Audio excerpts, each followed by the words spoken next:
शिव जी की महिमा जन जन तक पहुंचे, इसलिए सच्चिदानंद सीक्रेट्स ऑफ आप सभी को शिव महापुराण की कथा सुना रहा है।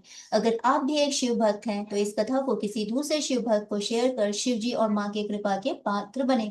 हर हर महादेव। उपमन्यु बोले, हे श्री कृष्ण, शिव पूजन करना तो परम फलदायक है। बड़े बड़े पापी, ब्रह्म हत्यारे, चोर, गुरु पत्नी को कुदृष्टि से देखने वाले और व्यभिचारी व्यक्ति भी बिना मंत्रों के ही यदि शिव जी का पूजन करे, तो भी उसके सभी पाप तुरंत समाप्त हो जाते हैं।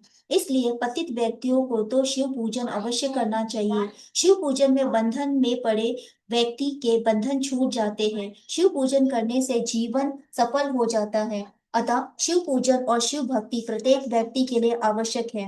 इसके समान और कोई दूसरा धर्म नहीं। पूजन करने के पश्चात प्रसाद बांटना चाहिए।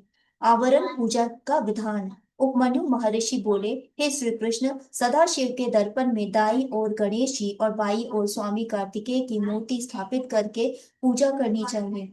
इसके बाद शक्ति की पूजा करें।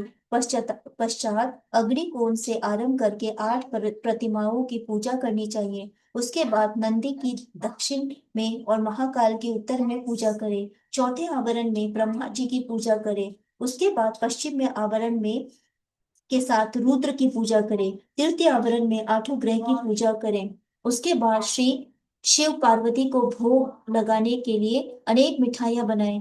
भोग लगाकर गुरु की पूजा कर प्रक्रम्य परिक्रमा करके आरती करें और प्रणाम करें। फिर पूजा की सभी सामग्री विधि पूर्वक गुरु को अर्पित करें। ऐसा करने से व्यक्ति की सभी मनोकामनाएं अवश्य पूर्ण हो जाती हैं। लिंग स्थापन द्वारा फल प्राप्ति। ऋषि उपमन्यु बोले, हे श्री कृष्ण, महादेव पार्वती को श्वेत चंदन के जल से स्नान कराकर श्वेत फूल चढ़ाए। सामर्थ्य अनुसार स्वर्ण रत्नों से शिवलिंग मूर्ति बनाकर सुंदर पटलासन पर स्थापित कराएं। फिर बेल पत्र से पूजा करें। धूप दीप कपूर नैवेद्य से पूजन करके आरती उतार कर परिक्रमा करें। 5 प्रकार की गंध से प्रतिदिन पूजा करने वाला मनुष्य शिवलोक में निवास करता है। समस्त ब्रह्मांड का एक ही शिव में लिप्त है। अतः लिंग स्थापना में सब प्रतिष्ठित हो जाते हैं। सत्व रज तम इन तीनों गुणों को उत्पन्न करने का कारण लिंग है।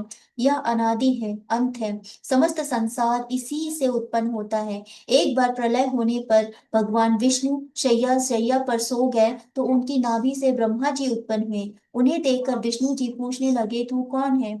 इसी बात पर उनमें आपस में वाद विवाद बढ़ गया। वे दोनों आपस में अपने आप को एक दूसरे से बड़ा समझने लगे। उनके अभिमान को नष्ट करने के लिए वहां सहस्त्र अग्नि ज्वालाओं से प्रकाशित एक दिव्य लिंग प्रकट हुआ। उस लिंग को देखकर ब्रह्मा और विष्णु दोनों आश्चर्य में पड़ गए। वे दोनों ऊपर नीचे घूमने लगे, परंतु 1000 वर्ष में भी उस लिंग के आदि और अंत का पता नहीं चला। इस पर दोनों ने उस लिंग को आत्मा समझकर प्रणाम किया और अपने विवाद को शांत कर दिया।